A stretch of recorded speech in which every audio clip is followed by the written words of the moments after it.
તો હાલમાં આ દ્રશ્યો આપ જોઈ શકો છો। મોટી સંખ્યામાં પોલીસ આ રેલીને રોકવામાં લાગેલી છે।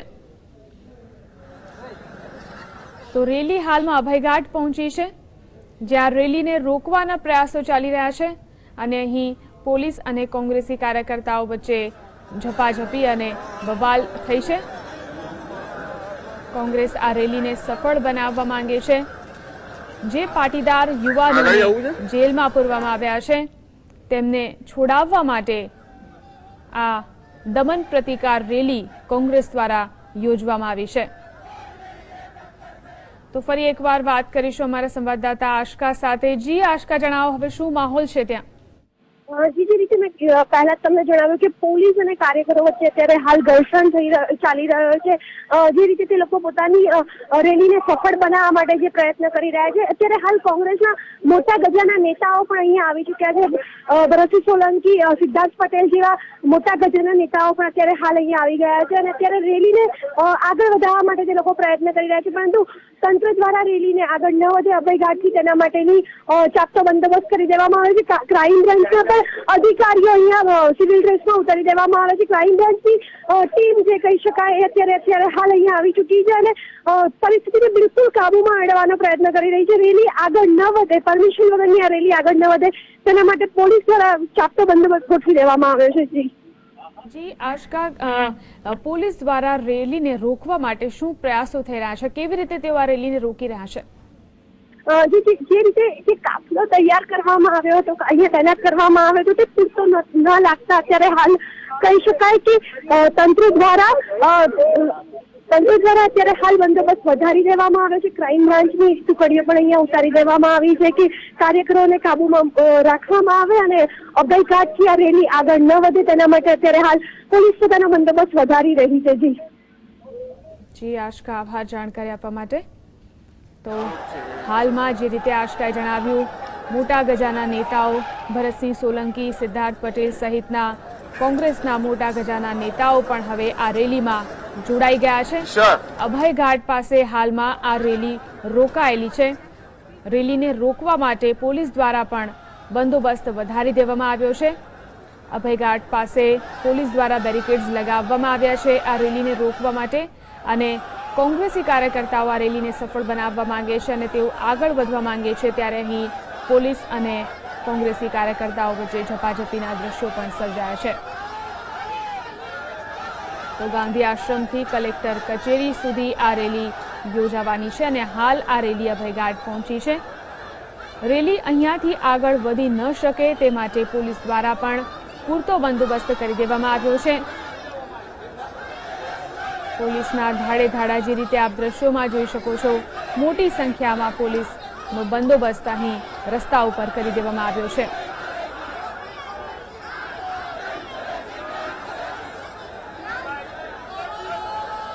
તો ભરતસિંહ સોલંકી અને સિદ્ધાર્થ પટેલ સહિતના મોટા ગજાના નેતાઓ આ રેલીને સફળ બનાવવા માટે હવે આ રેલીમાં જોડાઈ ગયા છે અને હવે આ રેલી અભયઘાટ પહોંચી છે અને અભયઘાટથી આગળ વધી ન શકે તે માટે પોલીસ દ્વારા પણ ચાંપતો બંદોબસ્ત કરવામાં આવ્યો છે।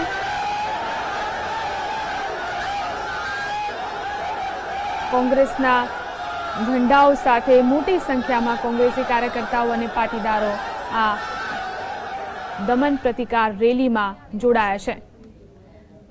આપ દ્રશ્યોમાં આપ જોઈ શકો છો કે મહિલા કાર્યકરોને મહિલા પોલીસ દ્વારા અટકાવવામાં આવી રહી છે। રેલી આગળ વધી ન શકે તે માટે આ ઝપાઝપીના દ્રશ્યો અહીં સર્જાયા છે।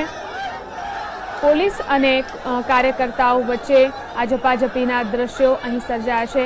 મહિલા કાર્યકરો કે જે મહિલા કોંગ્રેસી કાર્યકરો કે જે આ રેલીને સફળ બનાવવા માટે આવી છે અને આગળ વધવાનો પ્રયત્ન કરી રહી છે, તેમને મહિલા પોલીસ દ્વારા અહીં અટકાવવામાં આવી રહી છે।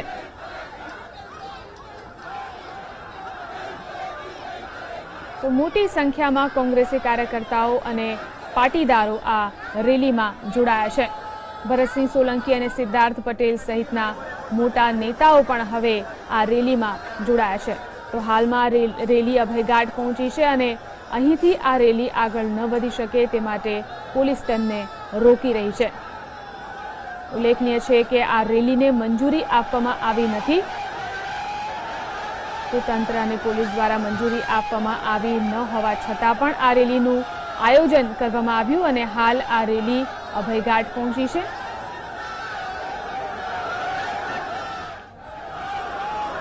તો કોંગ્રેસની આ રેલી પર સરકારની પહેલી પ્રતિક્રિયા વિશે આવો સાંભળીએ। એટલે કોંગ્રેસ એ નથી ઈચ્છતી કે ગુજરાતનો ખેડૂત છે આર્થિક રીતે સમૃદ્ધ અને સક્ષમ થાય। આર્થિક રીતે સમૃદ્ધ અને સક્ષમ થાય એના પછી વધારે ભણેલો ગણેલો અને એજ્યુકેટેડ થાય। જો આ બધું થઈ જાય તો જે કોંગ્રેસ જે પોતાની જે માનસિકતાથી એની પાછળ ખોટી રીતે જે મતો લઈ શકે એ મતો માણસો જે વધુ સમજુ થશે તો માણસ સમજી વિચારીને મત આપશે। એવું ન થાય એના માટે જે સારા સરકારના પ્રોગ્રામો હોય છે એનો પણ કોંગ્રેસ વિરોધ કરતો રહેશે। વિરોધ પક્ષની ફરજ એ છે કે સાચી વસ્તુ હોય તો એમાં એને ટેકો આપવો જોઈએ, ખોટી વસ્તુ હોય તેનો વિરોધ કરવો જોઈએ। જ્યારે કોંગ્રેસે હંમેશા સાચી વસ્તુ હોય એનો પણ વિરોધ કરતો રહેશે। તો ભાજપ દ્વારા આક્ષેપ લગાવવામાં આવ્યો છે કે કોંગ્રેસ જે હંમેશાની પોતાની નીતિ છે તે પ્રમાણે આગળ વધી રહ્યું છે, તો ભાજપ પણ પૂરતા પ્રયાસો કરશે, તેવું ભાજપ દ્વારા પહેલી પ્રતિક્રિયા રાજ્ય સરકાર દ્વારા આપવામાં આવી। અને આપ દ્રશ્યોમાં જોઈ શકો છો કે ગાંધી બાપુ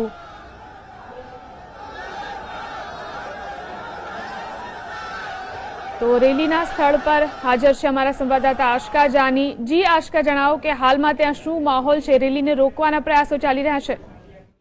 અહીંયા અત્યારે હાલ પોલીસ અને કોંગ્રેસના કાર્યકરો વચ્ચે ઘર્ષણનો માહોલ સર્જાયો હતો। ત્યારબાદ જે મોટા ગજાના નેતા કહી શકાય એવા ભરતસિંહ સોલંકી, સિદ્ધાર્થ પટેલ, અર્જુન મોઢવાડિયા, ડોક્ટર જીતુભાઈ પટેલ એવા 5 મોટા ગજાના નેતાઓ અત્યારે હાલ આવેદન પત્ર આપવા માટે અભયઘાટથી આગળ જઈ રહ્યા છે। જ્યારે બીજી તરફ રેલીને અભયઘાટ અટકાવી દેવામાં આવી છે।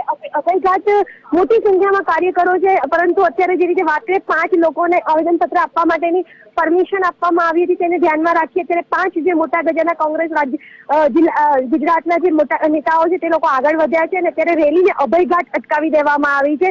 જે નેતાઓ આગળ વધ્યા છે તેમની જોડે 20 જેટલા કાર્યકરો આગળથી જોડાવાના છે એવી અત્યારે હાલ કોંગ્રેસના સૂત્રો દ્વારા માહિતી મળી રહી છે। જી આશકા, જોડાયેલા રહેશો, ફરી તમારી સાથે વાત કરીશું। તો કોંગ્રેસના નેતા શક્તિસિંહ ગોહિલ આ રેલીમાં જોડાયા નથી।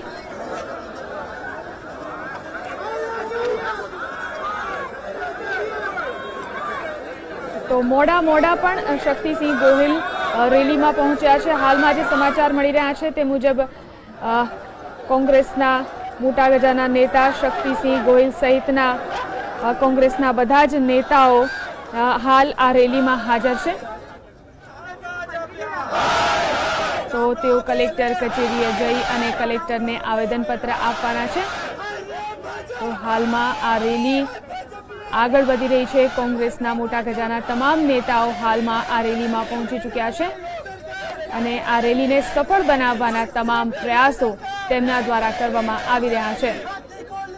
દ્રશ્યોમાં આપ જોઈ શકો છો કોંગ્રેસી કાર્યકર્તાઓ, મહિલા કાર્યકર્તાઓ પણ અહીં મોટી સંખ્યામાં જોવા મળે છે અને સૂત્રોચ્ચાર તેઓ કરી રહ્યા છે।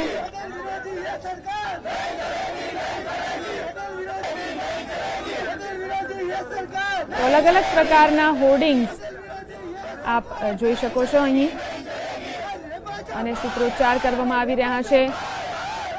કોંગ્રેસી કાર્યકર્તાઓ, પાટીદારો મોટી સંખ્યામાં રેલીમાં જોડાયા છે। એક તરફ ઝપાઝપીના દ્રશ્યો પોલીસ અને કાર્યકર્તાઓ વચ્ચે।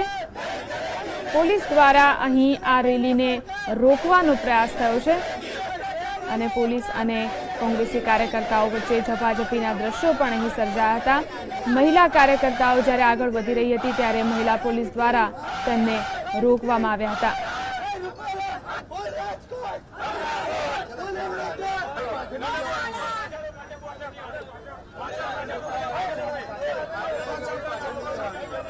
તો કોંગ્રેસ દ્વારા આયોજિત દમન પ્રતિકાર રેલી કે જે ગાંધી આશ્રમથી નીકળી છે, અભયઘાટથી આગળ વધી ચૂકી છે અને કલેક્ટર કચેરી સુધી પહોંચી અને આ રેલીને સફળ બનાવવાના તમામ પ્રયાસો કોંગ્રેસ દ્વારા કરવામાં આવી રહ્યા છે।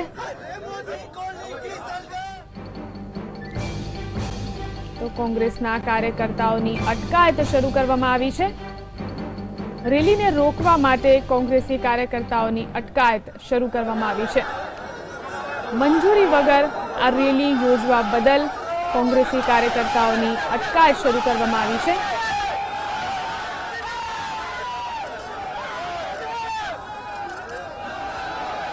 દ્રશ્યોમાં આપ જોઈ શકો છો, પોલીસ દ્વારા આ રેલીને રોકવાના પ્રયાસ થઈ રહ્યા છે અને મંજૂરી વગર આ રેલીનું આયોજન કરવામાં આવ્યું હોવાથી હવે અટકાયતનો દોર પોલીસે શરૂ કર્યો છે.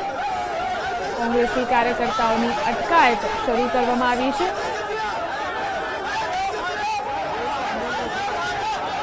અભયઘાટ પાસે મોટી સંખ્યામાં પોલીસ કાફલો મોજૂદ છે અને અહીં આ રેલીને રોકવા માટેના પ્રયાસો થઈ રહ્યા છે. કોંગ્રેસના કાર્યકર્તાઓની અટકાયત શરૂ થઈ ચૂકી છે. તો હવે જે પ્રમાણે શક્તિસિંહ ગોહિલ, ભરતસિંહ સોલંકી સહિત